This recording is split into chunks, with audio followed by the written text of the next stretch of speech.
Hello everyone, welcome to अकेड गुरु। आज का जो हमारा नया चैप्टर है वो है संधारित्र तथा परावैद्युत। तो इस चैप्टर का जो पहला कॉन्सेप्ट है वो है संधारित्र, जिसे इंग्लिश में कैपेसिटर बोलते हैं। तो समझेंगे ये क्या होता है। तो संधारित्र एक ऐसा समायोजन है जिसमें किसी चालक के आकार में परिवर्तन किए बिना उस पर आवेश की पर्याप्त मात्रा को संचित किया जा सकता है। मतलब कोई भी दो चालक हैं अगर,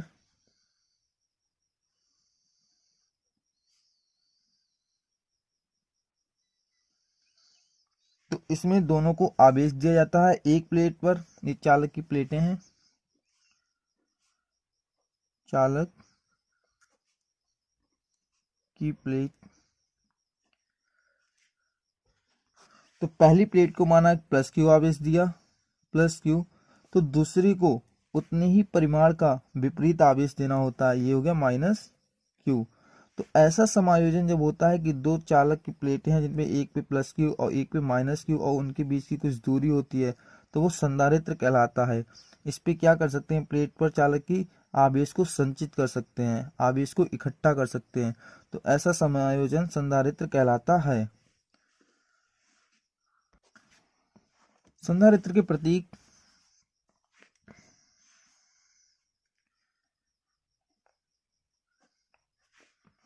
संधारित्र की प्लेटों को इस तरीके से प्रदर्शित किया जाता है। इस तरीके से एक तो ये प्रतीक है और दूसरा इस तरीके से। ये संधारित्र को प्रदर्शित करने के प्रतीक हैं। तो गाइस, संधारित्र एक ऐसा तरीका है, ऐसा सिस्टम है, ऐसा निकाय है जिसमें आवेश को इकट्ठा किया जा सकता है, वह संधारित्र कहलाता है। गाइस, इसी के साथ जो अगला कॉन्सेप्ट है वो है संधारित्र की धारिता। संधारित्र की धारिता क्या होती है, किसी चालक की वैद्युत धारिता उस चालक की वैद्युत आवेश का संग्रहण करने की क्षमता की माप होती है। मतलब संधारित्र जो होता है वो कितना आवेश को इकट्ठा कर सकता है, उसकी जो माप होती है वो कहलाती है संधारित्र की धारिता। इसकी एक अगली भी परिभाषा दे रखी है, वो भी कह सकते हैं कि किसी संधारित्र की धारिता संधारित्र की एक ऐसा प्लेट को किसी संधारित्र की धारिता संधारित्र की एक प्लेट को दिए गए आवेश तथा दोनों प्लेटों के बीच उत्पन्न विभवांतर के अनुपात को कहते हैं। तो इस कॉन्सेप्ट को चित्र से समझेंगे कि माना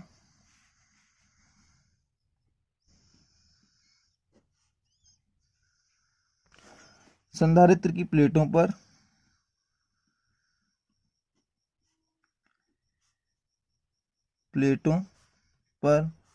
प्लस क्यू तथा माइनस क्यू आवेश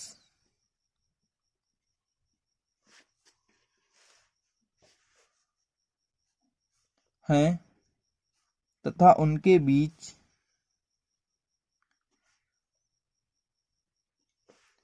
विभवांतर बी है, विभवांतर वी है। तो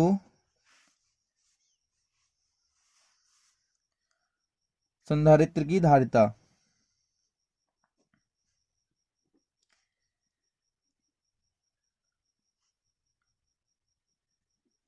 संधारित्र की धारिता तो एक संधारित्र मानेंगे,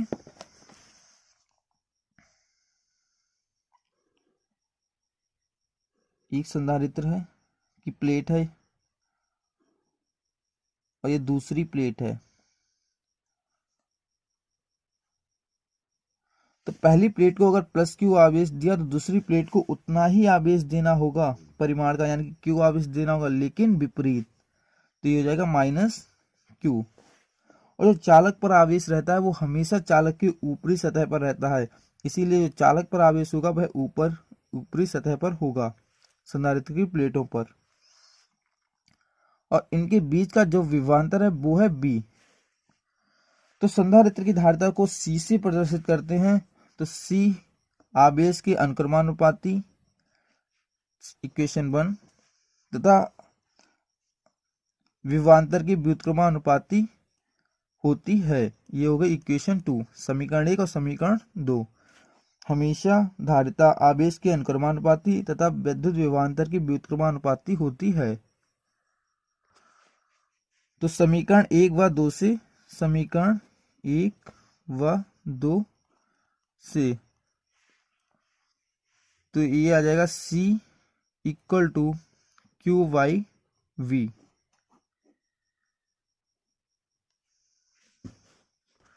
तो संधारित्र की धारिता जिसे C से प्रदर्शित करते हैं, इंग्लिश में कैपेसिटेंस बोलते हैं, वो होती है C बराबर क्यू बाई बी।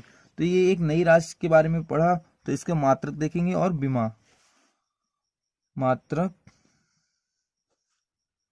और विमा।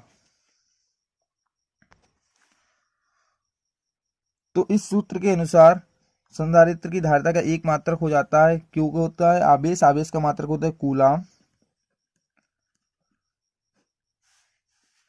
आवेश का मात्रक कूलाम, अपॉन बी होता है विभवांतर विभव, तो बी का मात्रक होता है वोल्ट। इसको फैरड भी बोलते हैं, कूलाम बट्टे वोल्ट को फैरड भी बोलते हैं, यानी कि संधारित्र की धारिता का मात्रक फैरड भी होता है और कूलाम प्रति वोल्ट भी होता है। फिर इसकी विमा निकालेंगे। तो विमा बराबर आवेश कूलाम की जो विमा होती है वह क्या होती है, तो पहले कूलाम लिख लेते हैं, कूलाम, और यहाँ पे विभव को लिखते हैं बी बराबर डब्ल्यू अपॉन क्यू। ये फॉर्मूला पीछे पढ़ा था, तो बी की जगह लिख सकते हैं डब्ल्यू अपॉन क्यू। तो डब्ल्यू अपॉन क्यू का जो मात्रक होगा, कार्य का मात्रक होता है जूल और आवेश का मात्रक होता है कूलाम। तो यहाँ पे लिख सकते हैं जूल अपॉन कूलाम। डायरेक्ट अगर पता है वोल्ट का मात्रक या विमा तो डायरेक्ट लिख सकते हैं, लेकिन धीरे धीरे स्टेप बाय स्टेप कैसे निकालते हैं वो इस तरीके से देख सकते हैं, जूल अपॉन कूलाम। तो कूलाम ऊपर चला जाएगा तो हो जाएगा कूलाम स्क्वायर, क्योंकि गुणा में घातें जुड़ती हैं, तो कूलाम स्क्वायर अपॉन जूल। तो कूलाम के लिए विमा होती है ए टी, या फिर आई से भी डिनोट कर देते हैं धारा के लिए, या फिर धारा के लिए कैपिटल ए से डिनोट करते हैं, प्रदर्शित करते हैं। तो ए टी का स्क्वायर अपॉन जूल, यानी कार्य की होती है M L two T minus two. तो जब ये m नीचे प्लस की घात है ऊपर जाएगी तो माइनस की हो जाएगी, तो m माइनस वन। फिर L2 है जो कि नीचे प्लस का है, ऊपर जाएगी तो माइनस की हो जाएगी, L माइनस टू। t नीचे माइनस का है ऊपर जाएगा प्लस का हो जाएगा, तो t ऊपर जो लिखा हो t का स्क्वायर वो t2 हो जाएगा और प्लस 2 और a2।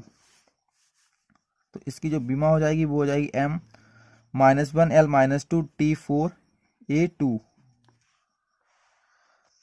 M minus one L minus two T4 A2, ये हो जाएगी विमा, संधारित्र की धारिता की विमा। तो गाइज जो मात्रक होता है वो होता है कूलाम प्रति वोल्ट या फिर फैरड, और विमा होती है वो होती है M minus one L minus two T की पावर 4 A2। तो अगला जो कॉन्सेप्ट है वो ये है कि संधारित्र की जो धारिता है C बराबर क्यू बाई बी, वो निर्भर किस पे करती है। तो अतः संधारित्र की धारिता, अतः संधारित्र की धारिता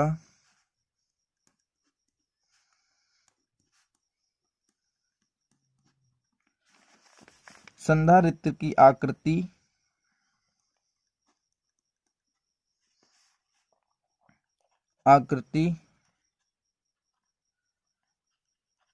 तथा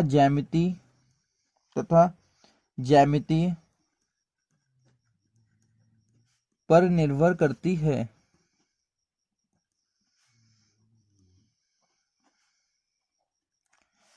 तो संधारित्र की जो धारिता है वो आकृति पर और ज्यामिति पर निर्भर करती है, क्योंकि संधारित्र जो आकृति के आधार पे होते हैं वो तीन तरह के होते हैं, एक समांतर संधारित्र और दूसरा गोलीय संधारित्र और एक बेलनाकार संधारित्र, जिसके बारे में हम आगे पढ़ेंगे।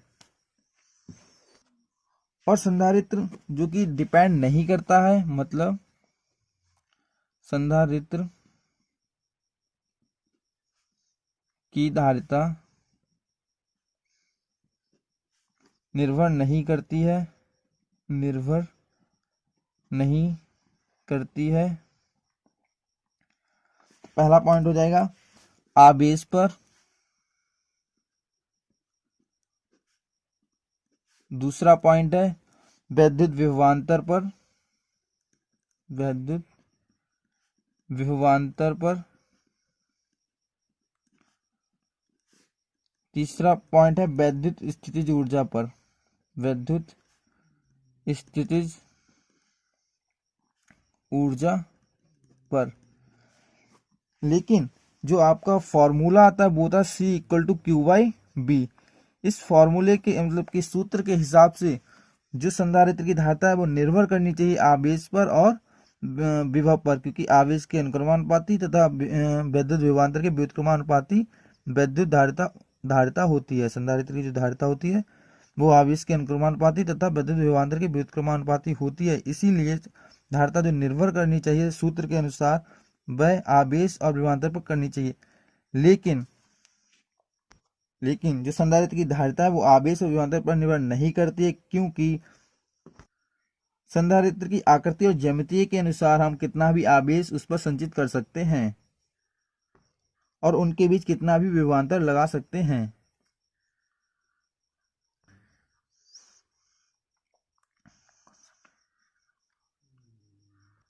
तो इसी के साथ अगले कॉन्सेप्ट पे चलते हैं। अगला कॉन्सेप्ट है संधारित्र की धारिता निकालने के लिए विधि, मतलब संधारित्र की धारिता अगर निकालनी है तो किस तरह से निकालेंगे, इसके स्टेप क्या होने चाहिए। तो पहले तो एक संधारित्र बनाएंगे।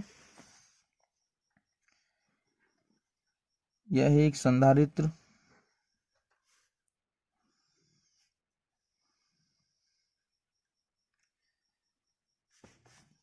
जिसके बीच की है कुछ दूरी, मान लो R है, डेल्टा R।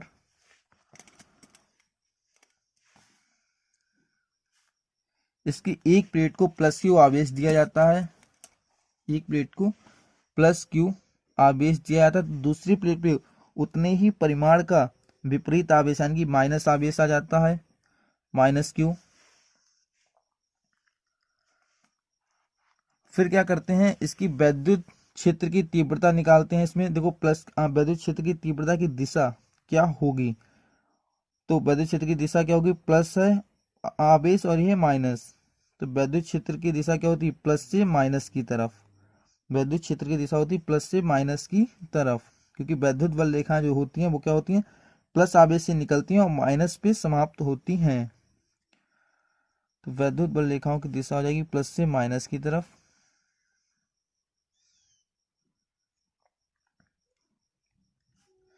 इसको वेक्टर ई से प्रदर्शित कर देंगे। फिर दूसरा स्टेप होता है कि इसके तीसरा स्टेप होता है कि वैद्युत विभवांतर -dB बराबर वेक्टर E.dr से निकाल सकते हैं। तो यहाँ पे देखेंगे स्टेप 1 क्या है, संधारित्र की प्लेटों को आवेश देना। संधारित्र की प्लेटों को आवेश वितरित करना। जब आवेश दे देते हैं तो दूसरा स्टेप क्या हो जाता है, स्टेप 2, संधारित्र की प्लेटों के बीच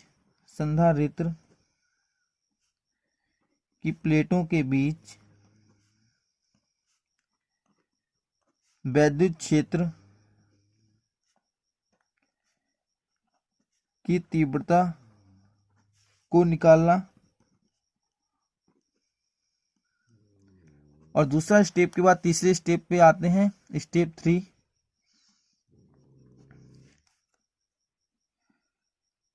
संधारित्र प्लेटों के बीच वैद्युत विभवांतर निकालना।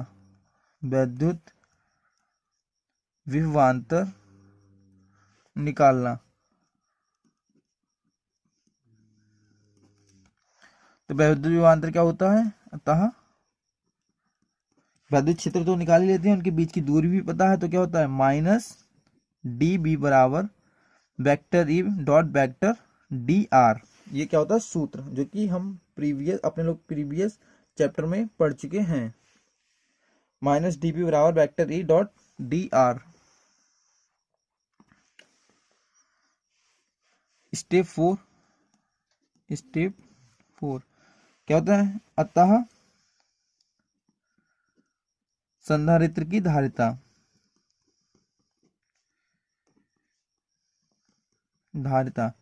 क्योंकि स्टेप 1, स्टेप 2, स्टेप 3 के बाद सीधे संधारित्र की धारिता निकाल सकते हैं, क्योंकि संधारित्र की धारिता का जो सूत्र होता है वो अभी अपने लोगों ने देखा होता है C बराबर Q बाई बी। आवेश तो पहले से ही पता होता है कि जितना आवेश देते हैं, विभवांतर निकालने के लिए पहले वैद्युत क्षेत्र निकाल लेते हैं और बाद में वैद्युत क्षेत्र की सहायता से वैद्युत विभव यानी कि विभवांतर निकाल लेते हैं। तो संधारित्र की धारिता हो जाती है C बराबर Q बाई बी। इन 4 स्टेपों को लगाकर आप किसी भी संधारित्र के लिए वैद्युत धारिता निकाल सकते हैं। जो अगला हमारा कॉन्सेप्ट है वो है गोलीय चालक की धारिता। एक बार गोलीय चालक की धारिता को निकाल के देखेंगे, इसके बाद संधारित्र की धारिता को निकालेंगे।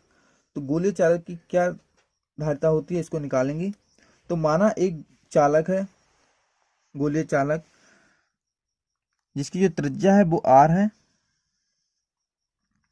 और इस पर प्लस क्यू आवेश वितरित किया जाता है। इसको प्लस क्यू आवेश दिया जाता है, प्लस क्यू आवेश दिया जाता है। तो चालक पर हमेशा आवेश ऊपरी सतह पर ही वितरित हो जाता है। तो इसके प्लस क्यू आवेश है, तो प्लस क्यू आवेश के कारण वैद्युत बल रेखाएं निकलेंगी, जिनकी दिशा इस तरीके से होगी।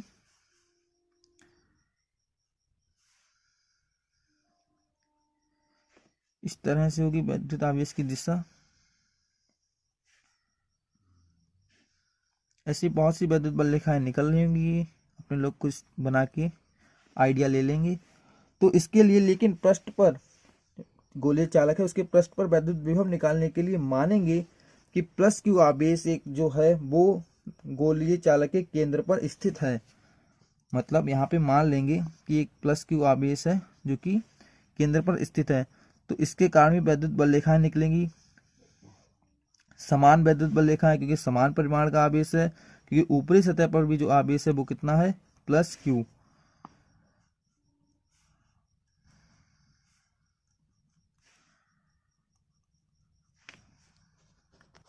तो हम निकाल सकते हैं इस प्लस क्यू के कारण गोलीय पृष्ठ पर वैद्युत विभव।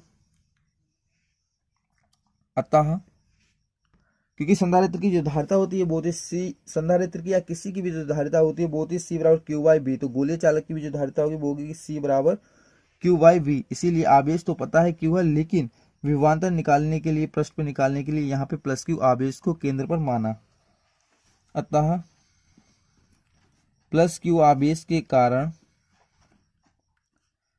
कारण गोलीय पृष्ठ पर वैद्युत विभव, तो वैद्युत बिंदु आवेश के कारण, जो कि प्लस क्यू है, एक बिंदु आवेश है, तो बिंदु आवेश के कारण वैद्युत विभव क्या होता है, बी बराबर 1/4πε0 इंटू क्यू, जो भी आवेश दे रखा हो, अपॉन जो भी दूरी हो। तो इस पृष्ठ के लिए जो दूरी है क्यू आवेश से वो कितनी होगी, आर। तो आर दूरी पर कितना हो जाएगा, क्यू अपॉन आर।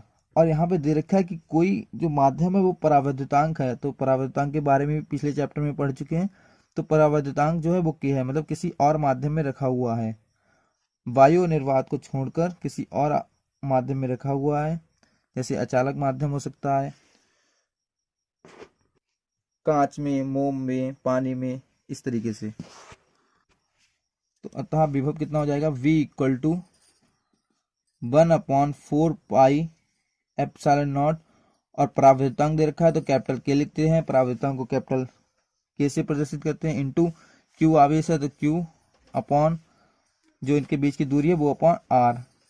और जब वैद्युत विभव कैसी राशि है, एक अदिश राशि है, तो इसे साइन के साथ लिखते हैं, मतलब चिन्ह के साथ। अगर प्लस आवेश लिया तो प्लस आवेश, अगर माइनस लेते तो माइनस के साथ लिखते।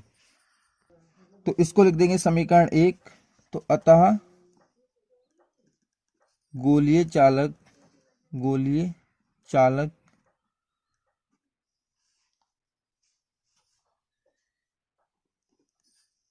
की धारिता, तो गोलीय चालक की धारिता क्या होती है, C बराबर क्यू बाई बी। C बराबर क्यू, क्यू आवेश यहाँ पे क्या है, ये वाला प्लस क्यू, अपॉन विद्युत विभव क्या है बी। तो समीकरण 1 से विद्युत विभव का मान रखने पर, समीकरण 1 से वैद्युत विभव का मान रखने पर, वैद्युत विभव का मान रखने पर, तो क्या हो जाएगा C बराबर Q अपॉन 1/4πε0 कैपिटल के Q बाई R। Q से Q कैंसिल हो जाएगा तो ऊपर बचेगा C बराबर 4πε0 के कैपिटल R, अर्थात जो गोलीय चालक की वैद्युत धारिता है वो त्रिज्या के अनुक्रमानुपाती होती है, मतलब दूरी के अनुक्रमानुपाती होता है, और गोलीय चालक के लिए मतलब त्रिज्या के अनुक्रमानुपाती होता है। गोलीय चालक के लिए जो वैद्युत विभव की धारिता है वो C अनुक्रमानुपाती होता है त्रिज्या के। इसी के लिए अतः ये किसी माध्यम के लिए वैद्युत धारिता है, और इसको हम निकाल सकते हैं वायु के लिए या फिर निर्वात के लिए। वायु और निर्वात के लिए जो K का मान होता है वो 1 होता है। अतः वायु माध्यम के लिए धारिता, तो K बराबर क्या हो जाएगा 1। तो यहाँ पे वैल्यू पुट कर सकते हैं, तो इसको C की जगह C0 से प्रदर्शित कर देंगे। C बराबर 4πε0 और K बराबर 1 हो जाएगा, तो 1 की गुणा किसी से करेंगे तो कोई फर्क नहीं पड़ेगा, इंटू R। तो गोलीय चालक के कारण जो विद्युत धारिता हो जाती है वो हो जाती है C0 बराबर 4πε0। तो आज इस तरीके से गोलीय चालक के कारण धारिता को ड्राइव कर सकते हैं। आई होप आपको अच्छे से समझ में आ गया होगा। जो भी कॉन्सेप्ट समझ में ना आया हो उसे कमेंट में जरूर बताएं, और वीडियो को लाइक करें, चैनल को सब्सक्राइब करें और ज़्यादा से ज़्यादा शेयर करें। Thank you.